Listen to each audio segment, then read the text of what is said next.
All right, so let's start over again. Problems from chapter 6. This problem says an elevator filled with passengers has a mass of 1700 kgs. The elevator accelerates upward from rest at 1.2 meters per second square for 1.5 seconds. Calculate the tension in the cable supporting the elevator. Okay, so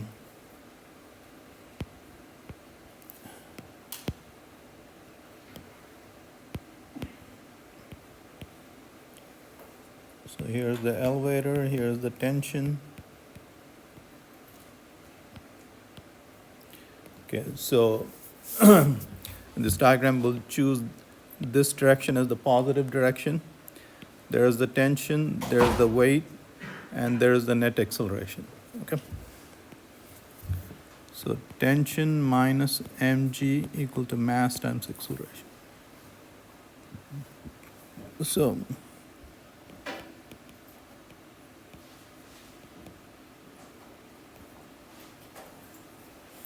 okay, first I'm going to, before I put in the numbers, let's do the following.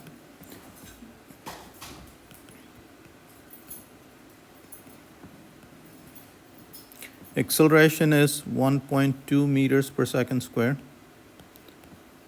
And then I'll write this as 9.8 meters per second square. What did I do here?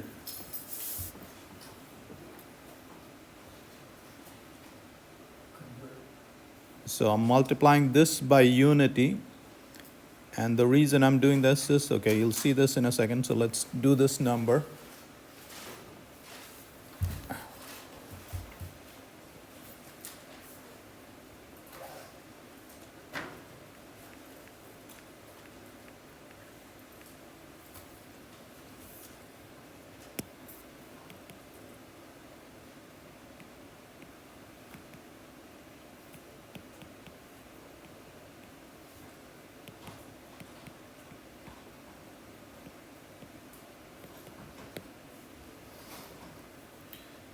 Okay, so when the elevator is accelerating upward, the tension in the cable is 1.12 times mg. That is 12% greater than the weight of the elevator. Okay. So if the cable is to break, that's when the cable will break, when the elevator is accelerating upward. Okay. So the elevator is accelerating upward when it starts from rest and goes upward. Is there any other time when it will accelerate upward?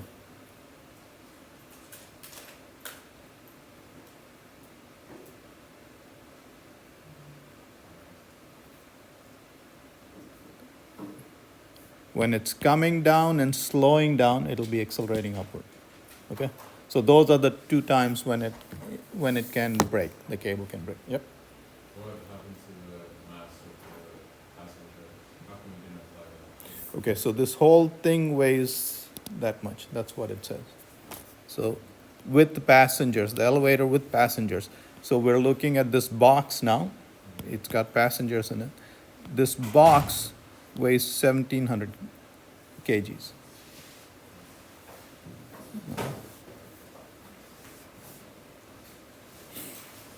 All right, so now you can put in the numbers now if you want, but those numbers won't meet. You can put 1700 kg here and 9.8, and so you just get a big number. So,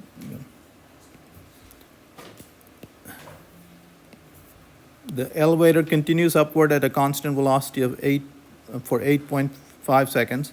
What is the tension in the cable during this time?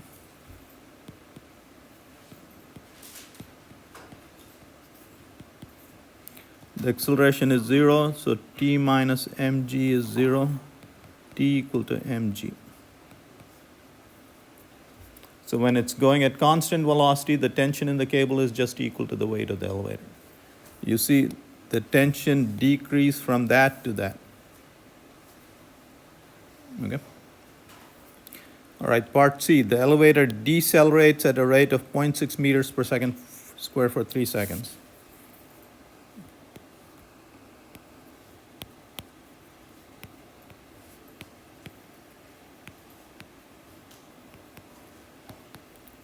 it's decelerating, meaning the acceleration is in this direction, and the magnitude of the acceleration is, so again, we'll choose this direction as positive.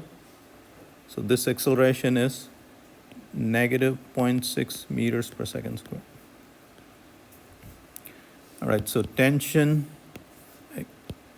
minus mg equal to m times a, tension equal to m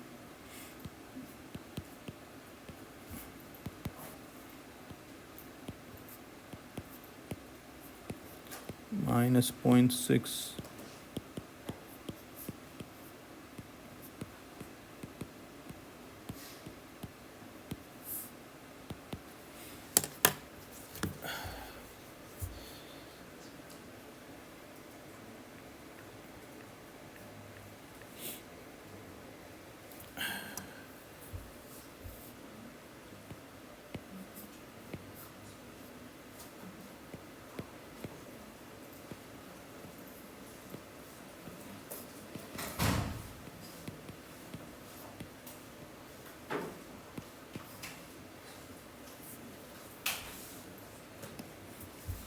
Okay, so when it's decelerating, so when the acceleration is pointing in this direction, you can see from the diagram, this force has to be greater than that force.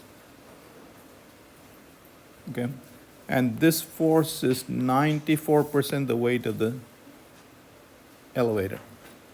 Okay, so when it's accelerating in this direction, okay, meaning when it's slowing down, the tension is the least.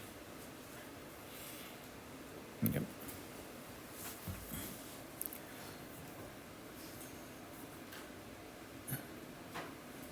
Decelerate, what is the tension in, okay, how high does the elevator move above its original starting point? Okay, now we'll find how high it moved. So we'll break this up into, so v equal to 0, 1.5 seconds.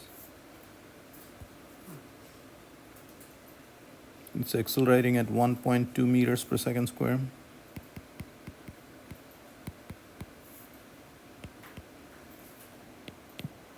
Then 8.5 seconds, acceleration is 0. And then 3 seconds,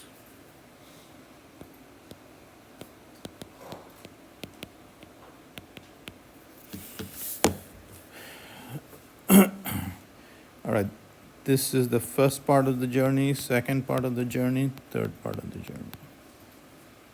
Okay. We'll calculate the distance in each part. They want you to find how high has the elevator moved above the original starting point.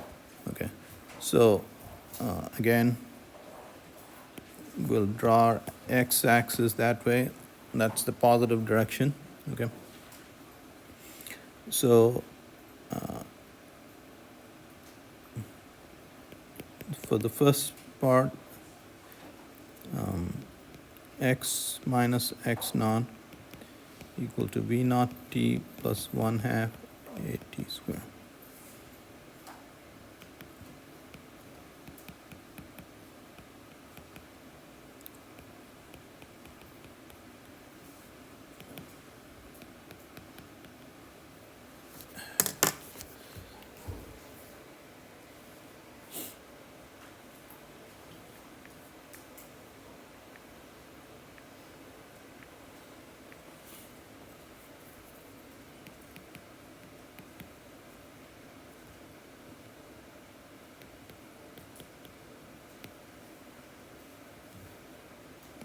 So what we have found is for this journey, it traveled 1.35 meters.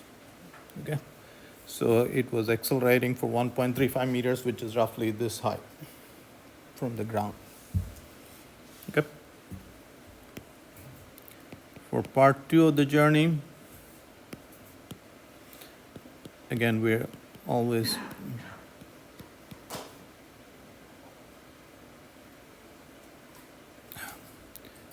okay, before we do that, we have to calculate the speed of the elevator at this point. So at this point, for this journey, that's the final velocity. Okay, that will be the initial velocity for the second part of the journey. So for the first part of the journey, actually, so let me calculate v equal to v naught plus at equal to 0 plus 1.2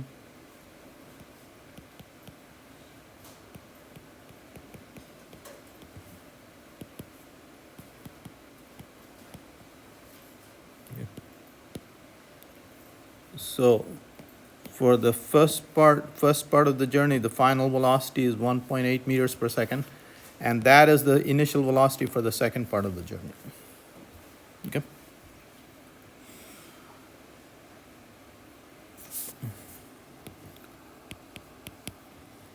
So x minus x naught equal to v naught t plus 1/2 at squared. For the second part of the journey, this guy is 0, acceleration is 0. Okay. So x minus x naught equal to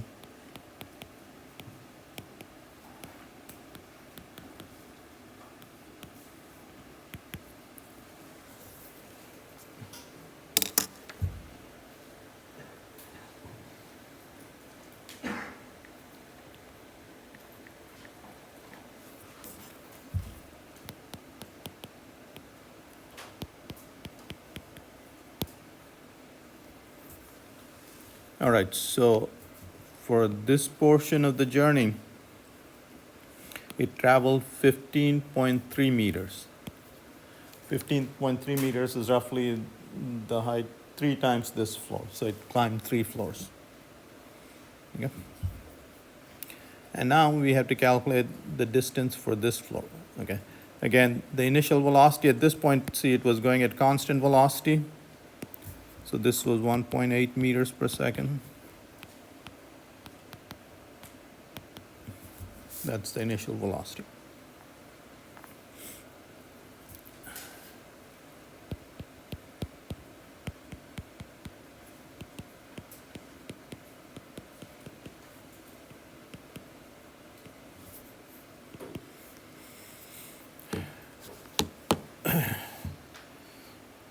Initial velocity is 1.8 meters per second times 3 seconds. And plus 1/2 times minus 0.6 meters per second squared times 3 seconds squared. So this is 5.4 minus 2.7 equal to.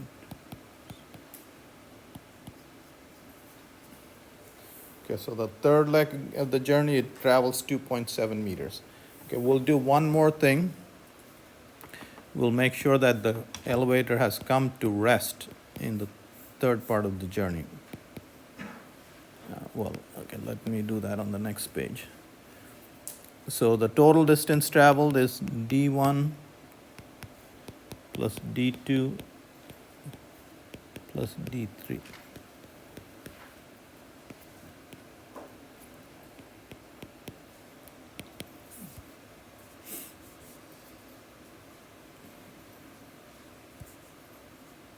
So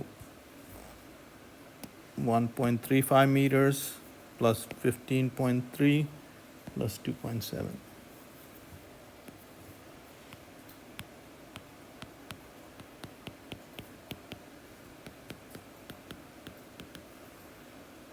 Okay, that's 4.05, 19.35.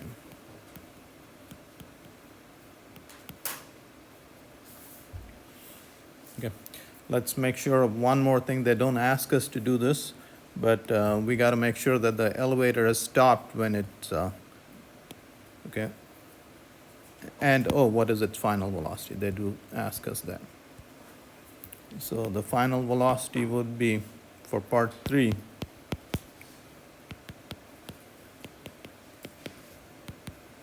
-1.8 meters per second plus negative 0.6 meters per second squared times 3 seconds.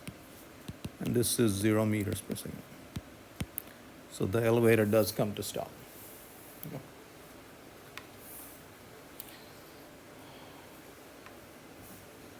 All right, so it was the same equations, except that each of the quantities were changing.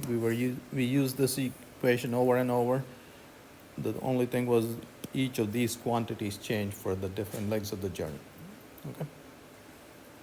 All right.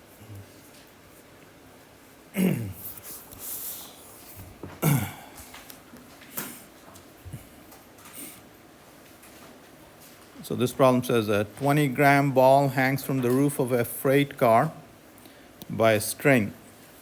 When the freight car begins to move, the string makes an angle of 35 degrees with the vertical. What is the acceleration of the freight car? What is the tension in the string? Yeah. Do you guys know what an accelerometer is? What is an accelerometer? I'm sorry? Is it the thing on your dash? On your dash? Yeah, the dashboard in your car. No, there's no accelerometer on your dashboard. Okay. If you hang something from the mirror, that can be an accelerometer. That can act like an accelerometer. Your phone, by the way, has an accelerometer. It measures the acceleration. Yeah. So, if the acceleration is 0, then this will hang vertically. Okay? And if you're accelerating in this direction, then this will tilt like that. It will be hanging at an angle. And this angle is related to the acceleration. Greater the acceleration, greater this angle will be. Okay? For infinite acceleration, this will be at 90 degrees. Okay. So, all right, so now let's calculate this, figure this out. Yeah. So there's the tension. There's the weight of the ball. There's the angle at which it's hanging. So there's the angle. Okay. So there's the tension. This component of the tension is balancing the weight of the object. And this component of the tension is giving you the acceleration, is making the ball accelerate in that direction. Okay? So T cosine theta equal to mg. So this component is equal to that. And T sine theta equal to mass times acceleration. Did you guys understand that?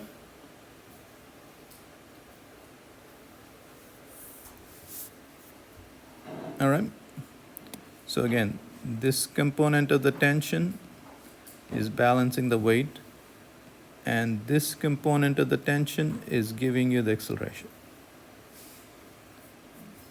So T cosine theta is equal to mg, and T sine theta equal to mass times acceleration. All right, so now if you divide this equation by that, so we'll call this 2, 1, gives you tan theta equal to ma by mg.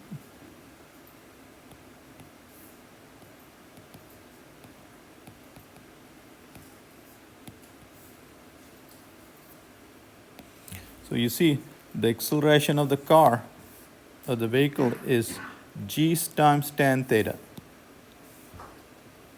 If theta is 0, tan 0 is 0. Okay? So the acceleration is 0. Yep. Does mass play a role? So you see mass cancel.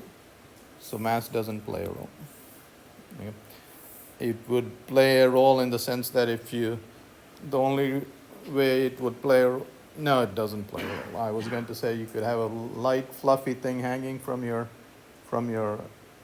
rear view mirror, and well, if the mirror comes in the way, but ideally it shouldn't. If you don't have your windows open and stuff like that, if there's no air blowing in your car, then it wouldn't have any effect. Okay. So anything hanging in your car, which is not affected by wind, acts as an accelerometer. Okay. So the acceleration of the vehicle is g tan theta. Again, for theta equal to 0, this would be 0, acceleration is 0. Okay. And greater the angle, bigger this number, greater the acceleration.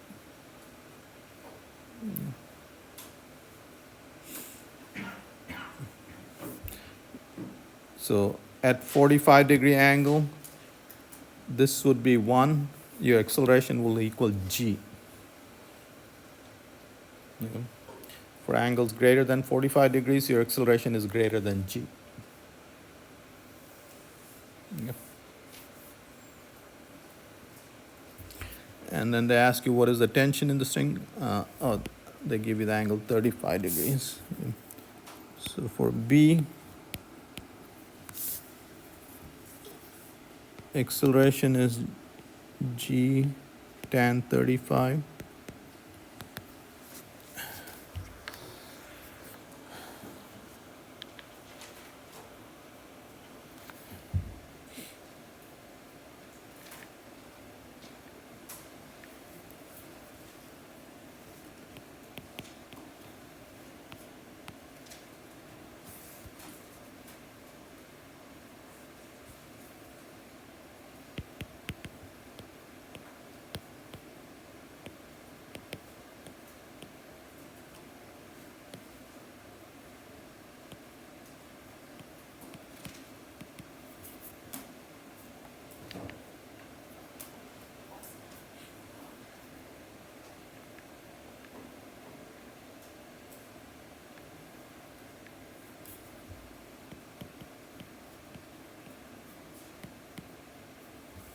So the tension in the string, the tension in the string is 22% greater than the weight of the object hanging. It's 1.22 times the weight of the object hanging. Okay.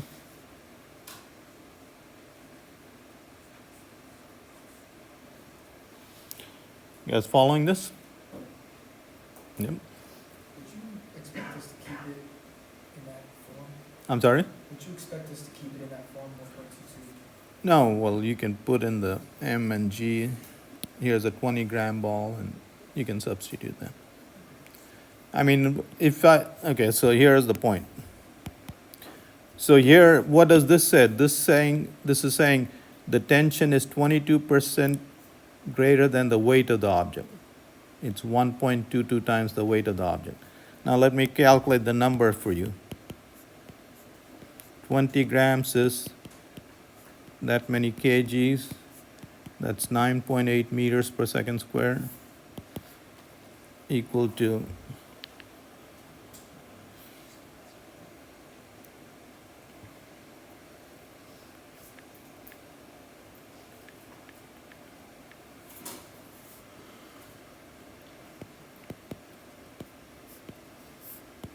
there's the tension in the string. Does that number mean anything to you? It's just a number. This number is more meaningful.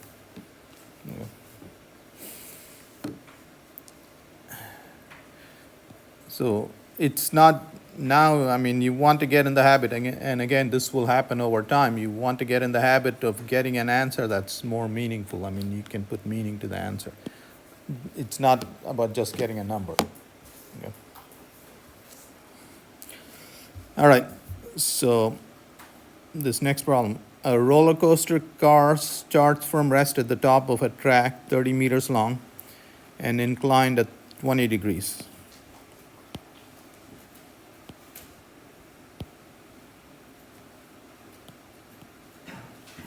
So this is 30 meters, 20 degrees. So there's no friction. What is the acceleration of the car? So we did a lab last week. The acceleration down an incline is, anybody remember the expression? Sine of, G sine theta. Okay? So the acceleration of this car is G sine theta down this incline, assuming there's no friction. How much time elapses before it reaches the bottom of the track? Okay, so what we'll do is we'll assume this direction as x. That's the positive direction. So x minus x naught equal to v naught t plus 1/2 a t squared. Okay, it starts off at rest. What is it? So the acceleration is, the initial velocity is 0. The car starts from rest. All right, so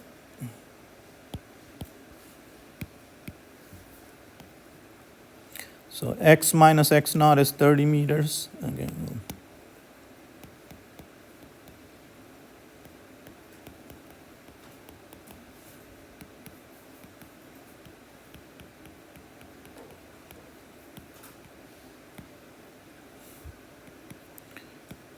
All right, so x minus x naught is 30 meters.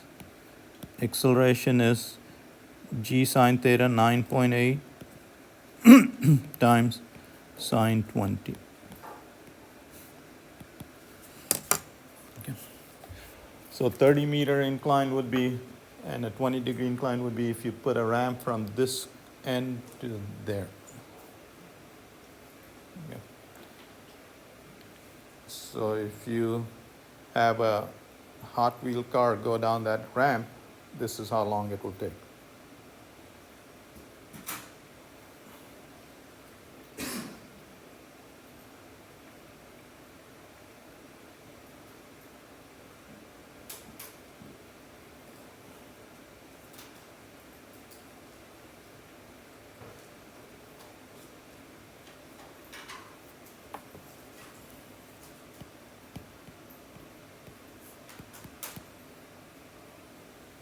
So a Hot Wheel car from there to the corner will take 4.5 seconds.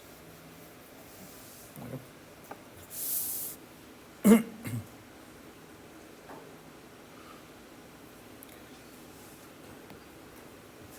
All right, so here's an Atwood's machine.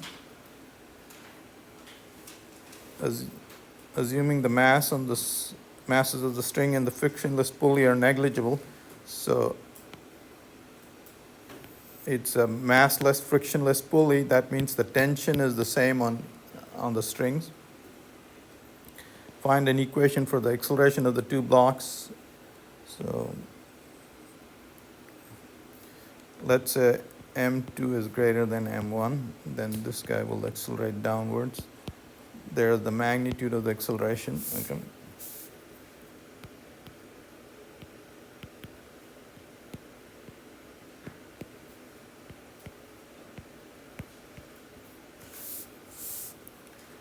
Okay, so for this mass, we'll pick this direction as positive. And for this mass, we'll pick this direction as positive. Okay? So again, for each guy, you can pick different directions positive. Okay? Yeah, treating the motion of this. Okay, so for M2, it's M2 G minus tension equal to M2 times A. And for this guy, it's tension minus M1G equal to M1 times A.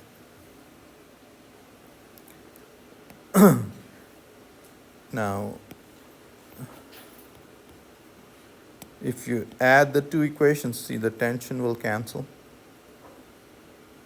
So what you get is M2 minus M1G equal to M2 plus M1A.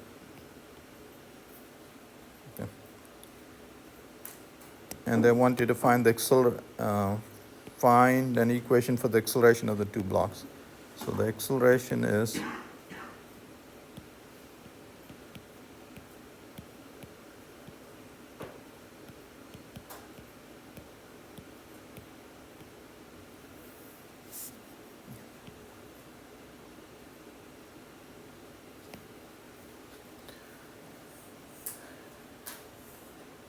okay. So let's make sure that this expression is correct. And how do we make sure that this expression is correct? You check on the limits. Let's say if the two masses were equal, what would be the acceleration? So if the two masses were equal, the acceleration should be 0. If the two masses are equal, this is 0 and the acceleration is 0. What if this mass were 0? What would the acceleration of this guy be? It should be g. It would be in free fall. So if this guy is 0, this guy would be 0. And then it would be m2 divided by m2. That would be 1. Acceleration would equal 0. Okay. So here's a device. By tuning m1, by changing m1, you can change this acceleration to anywhere from 0 to g.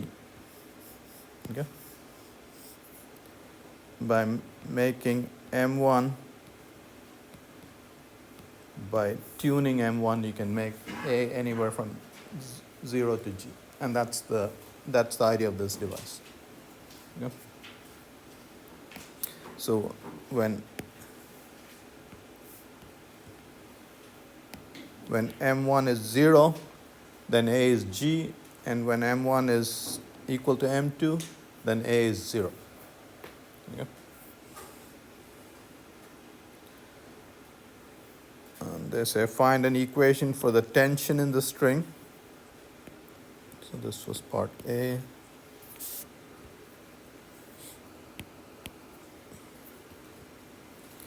Okay, so now we can use one of these equations to find the tension. So let's use this. Tension is, okay, tension is m1g plus m1a. Okay, so m1g plus, and I'll write the expression for a, m2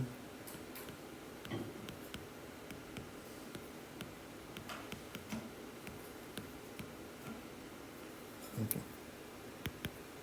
So let's see if we can simplify this mess. m2 plus m1 times g.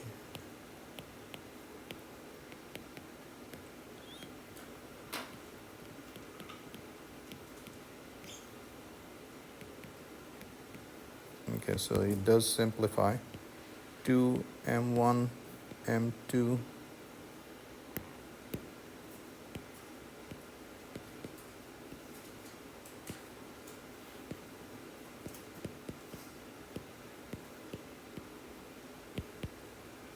okay, so that's the tension in the string. Okay.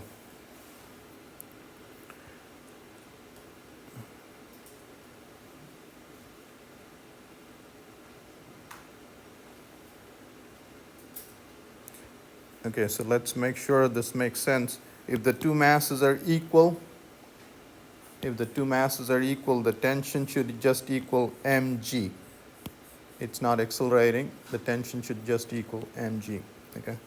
So if the two masses are equal, this is m squared plus 2m. 2 will cancel, and the tension will just equal mg. Okay, so it works out.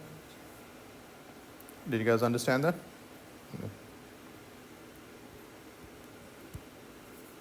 C, find both the acceleration and tension if the block masses are 2 and 4 kg. So now you just have to solve for, you put in these numbers, 4 and 2 kgs, and you can solve. 4 minus 2 is 2, 2 divided by 6. So the acceleration would be 1/3 g, and then calculate the tension using this formula. Okay.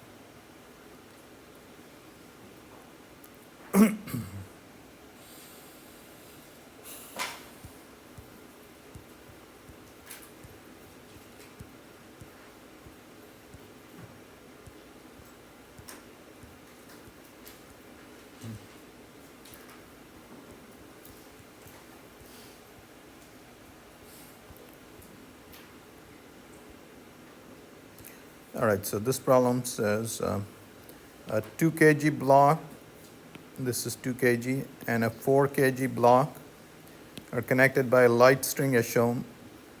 So again, we are assuming this is frictionless and massless. That means the tension here is the same as the tension here.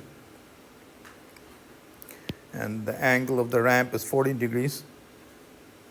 What is the acceleration of each block, the tension in the string? Okay. So now we want to find the acceleration of this block. All right, what are the two forces on this? Tension. And what is this force? So you guys remember this is mg sine theta. Okay. So the equation for this guy for is T1 minus m1 g sine theta equal to m1 times a. Okay. So what we have done is m1g is the force here, and this component along the incline is that, and the component along the perpendicular to the incline is m1g cosine theta. Okay, we saw that for objects on an incline. All right, for this guy,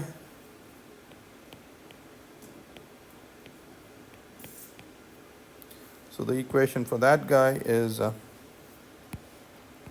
m2g minus tension equal to m2 times a.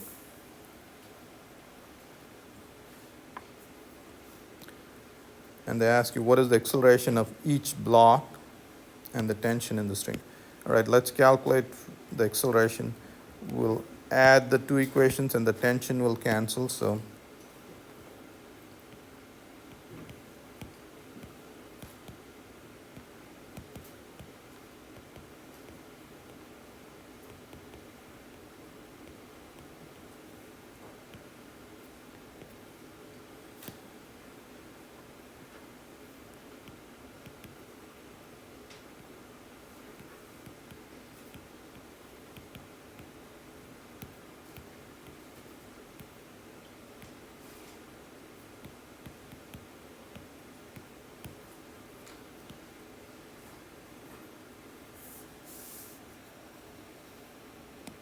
that's the expression for the acceleration of these blocks.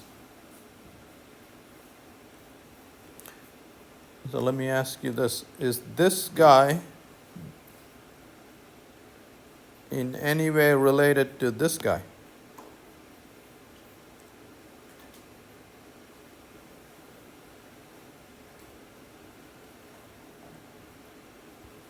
All right, if you make this angle 90 degrees, then this guy becomes this guy. You guys understand?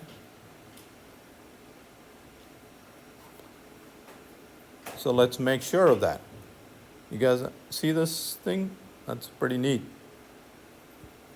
If you make this 90 degrees, so this would be just hanging like that, and that will become an Atwood's machine. Okay, if this becomes 90 degrees, this becomes 90 degrees, sine 90 is 1, and the acceleration of that guy becomes m2 minus m1 divided by m2 plus m1 times g, which is exactly that expression. Okay, so the Atwood machine was an incline at 90 degrees. Okay. All right, so anyway, just little tricks that you should be aware of. Okay, so that's the acceleration of the block, and you find the tension in the string. So the tension in the string is you can use one of these expressions.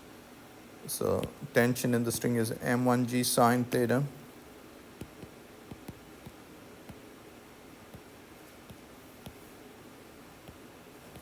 plus m1 times a. And now I won't try and simplify it because it'll be quite a mess. Yeah.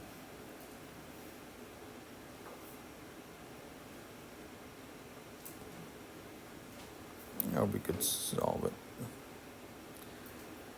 All right, I will calculate the acceleration of this guy. Okay, let's put in the numbers for the acceleration. So 4 and 2 kg blocks.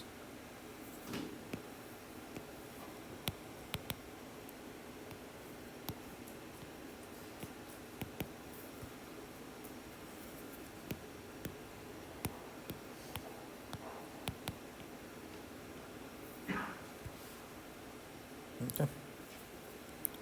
So this is equal to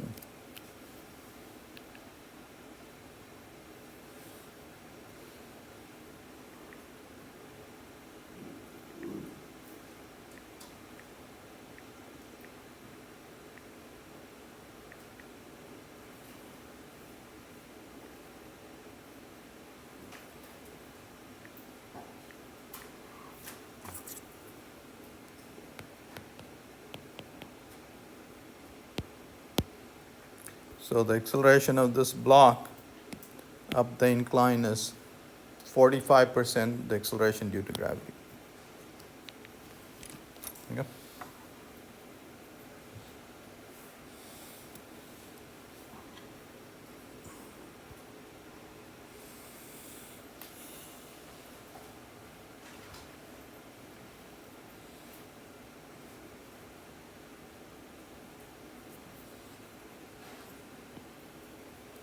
Okay, this problem says a contestant in a winter sporting event pushes a 45 kg block of ice across a frozen lake. Okay.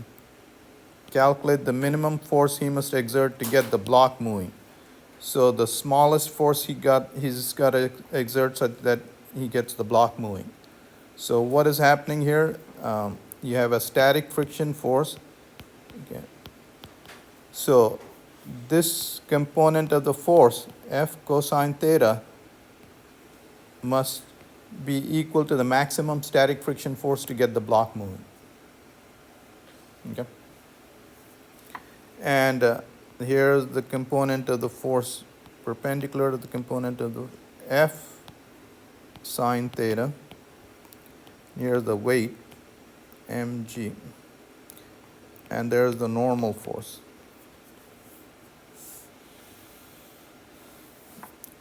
Do you guys remember what is the maximum static friction force? It's equal to mu s times the normal force. What is the normal force equal to? The normal force is this force plus that force. You're pushing. If you were not pushing down, the normal force would just equal the weight of the object. But if you're pushing down, then the normal force has increased. So this is equal to mu s times mg plus f sine theta. Okay. And this should equal, so when you're just pushing, when you're just getting this started, the maximum force should equal F cosine theta.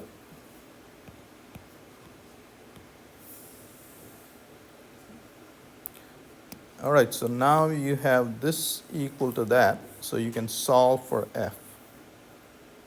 Yep.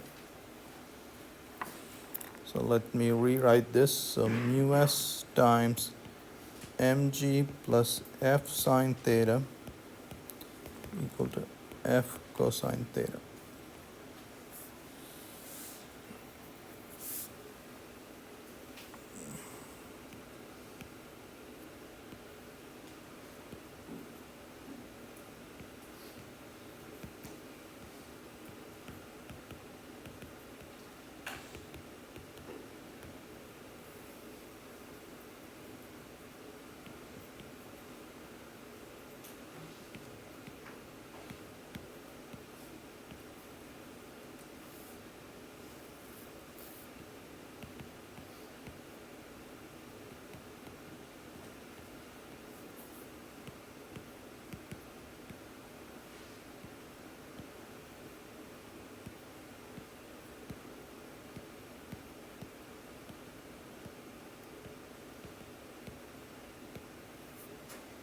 Okay, so that's the force, minimum force you have to apply.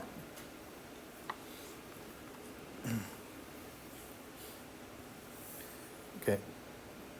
You can see that as the angle increases, as the angle theta increases, this number gets smaller and this number gets bigger. As the angle increases, there'll come a point where you won't be able to push it. When this becomes 0, the force becomes infinite. Okay? And that makes sense.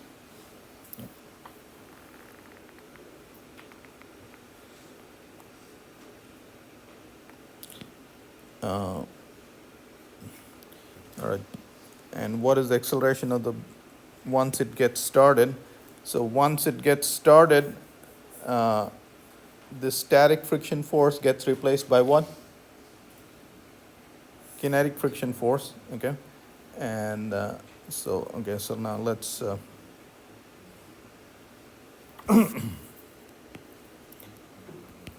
for part B,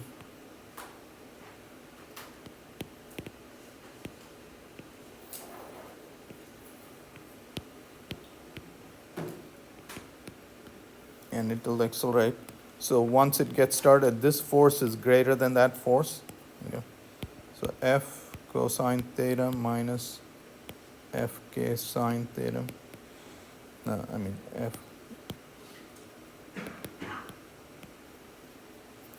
F is there's F. We'll substitute them.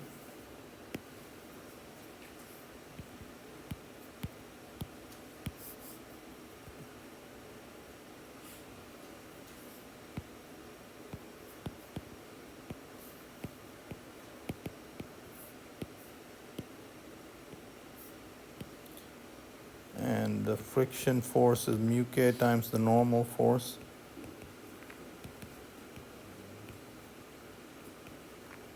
Oh, this is a mess.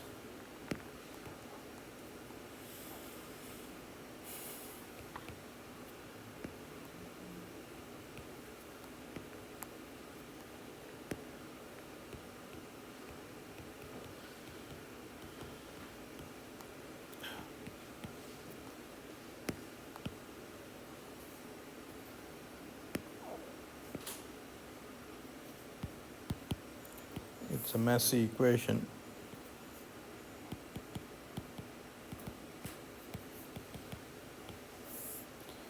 All right, so this is F cosine theta minus mu k times mg minus mu k times F sine theta equal to ma. All right, so let me copy this.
That when they come to this spot, their speed is greater than that critical speed. Okay? And if you're going faster than that critical speed, you won't fall off. And what is that critical speed? Well, the centripetal force is provided by mg, so the centripetal acceleration, I'll call it v naught rather than critical. So that critical speed, v naught squared by r, should equal g. V naught equal to square root of gr. Okay, if you are going at that speed, then gravity will make sure that you go around in a circle. What if you're going slower than that? What if you're going slower than that? Does this guy get smaller? This guy is constant. So how do you make this equal to that? If you go slower than that critical speed, if this is smaller, then R will have to be smaller so that this ratio equal to G.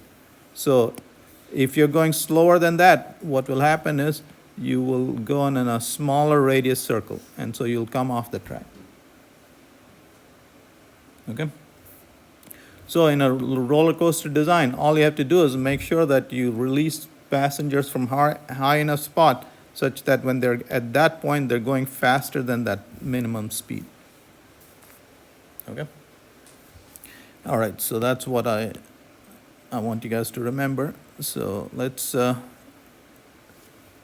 this. Okay, so a child of mass 40 kgs is in a roller coaster car that travels in a loop of radius 7 meters. At point A, the speed of the car is 10 meters per second, and at point B, the speed is 10.5 meters per second. So you sped up because some of your gravitational potential energy got converted to kinetic energy. Assume the child is not holding on and does not wear a seat belt. What is the force of the car seat on the child at point A? We'll just solve that at point A.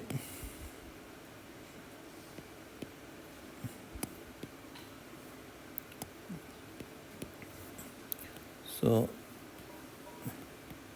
here's the child. Okay. The centripetal force is the centripetal force needed is the mass of the child times v squared by r. Okay, so let's calculate this. V is 10 meters per second, 10 squared divided by 7 meters.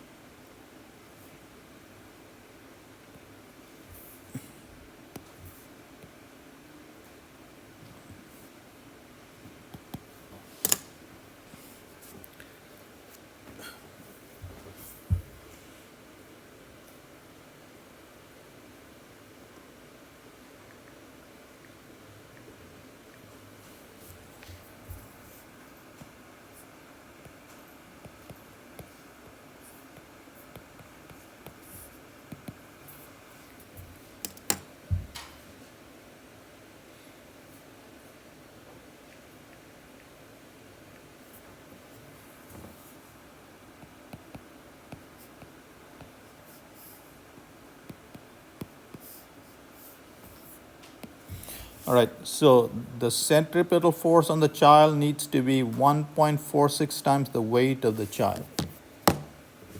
So where is that centripetal force coming from? Well, the force of gravity is acting, and then the track needs to be pushing. Did you guys understand that? The weight plus the force of the track is providing the centripetal force. So what is the force that the track exerts? 0.46 times the weight of it, okay? So you just have to make sure that you're going fast enough so that the track has to push you down too. If you're going too slow, then the track has to pull you up, okay? And hold you up. So if you're going at 0 velocity, the track has to hold you up equal to your weight, okay? So again, the minimum velocity at which you need to go is equal to, like we said, the minimum velocity you need to go is GR for you not to come off the track. Okay.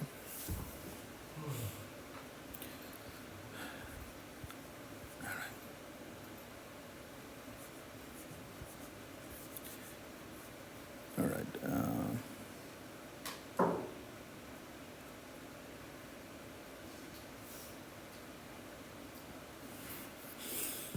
All right, let's do this problem, and then I guess I won't be able to finish the lecture. We'll do half the lecture from the next chapter, okay?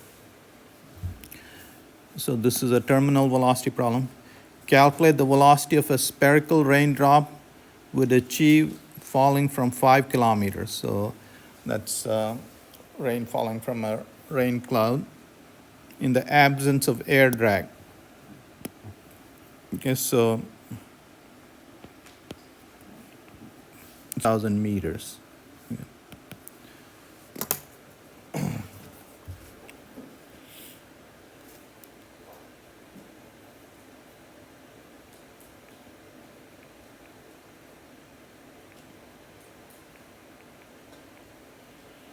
So the acceleration is g when there's no air drag. It's constantly accelerating. Okay? I mean, the acceleration is constant.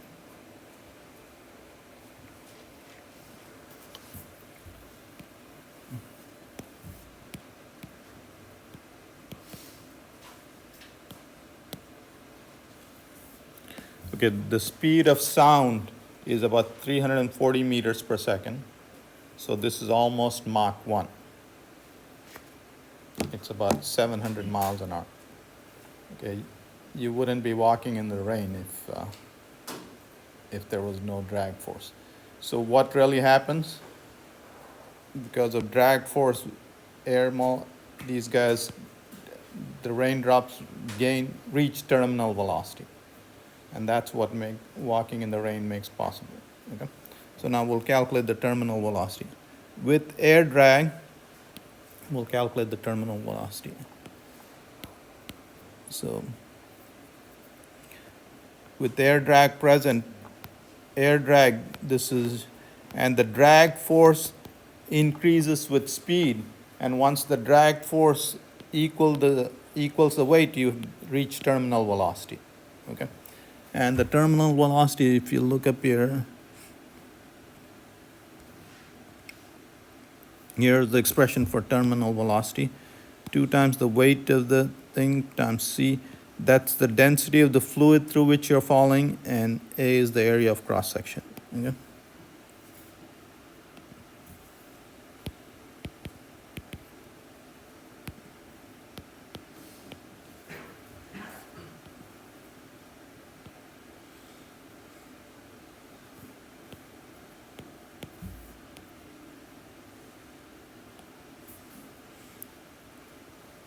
All right, so we have to be careful.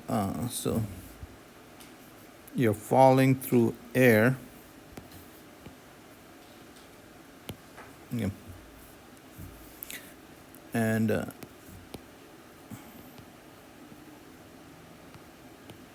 okay, so there's the area of cross section. All right. Take the size of the drop to be size across for the drop to be. So the diameter of the drop is 4 millimeters. 4 millimeters is a raindrop that big. Okay. The density of water is that, and the surface. Okay, this is not the surface area. The surface area is 4 pi. Area of cross section is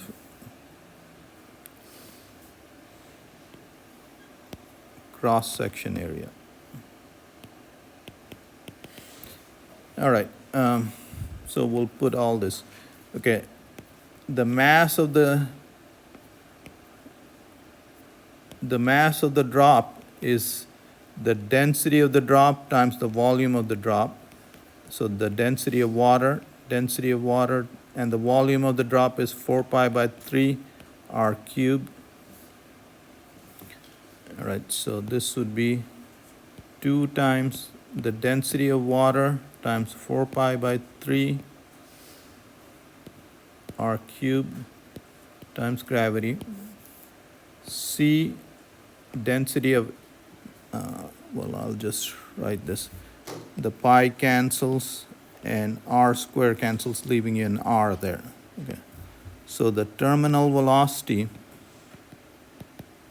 is 2 times the density of water, 4 over 3 rg, divided by c times the density of air. Okay, that's it. All right, so now let's, so what we're calculating is the terminal velocity of the,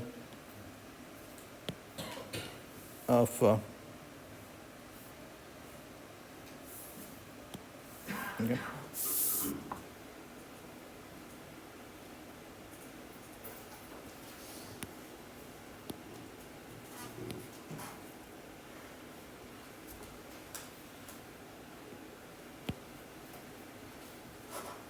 All right, let's put in these numbers. The density of water is 1,000 kg per meter cube. 4/3. The radius of the drop is 2 millimeters. That many meters. G is 9.8 meters per second squared.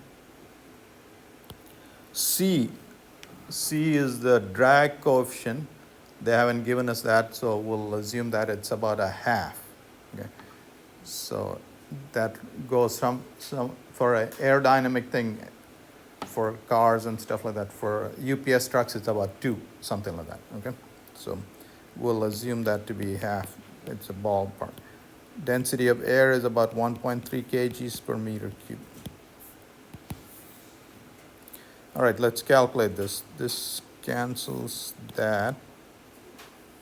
So 816/3, so this is equal to 16 times 9.8 divided by 3 times 0.5 times 1.3. Okay. So with air drag present, this is the speed at which raindrops fall.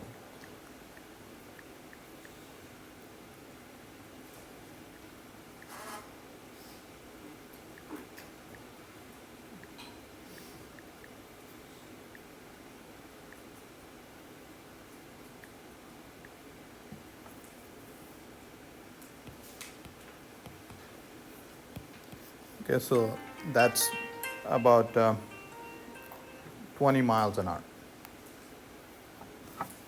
So without air drag, if it rained on the moon from 5 kilometers up, raindrops would be going at 700 miles an hour if there were no air drag. And with air drag, they're going at about 20 miles an hour. And that you can walk in. All right? All right, that finishes.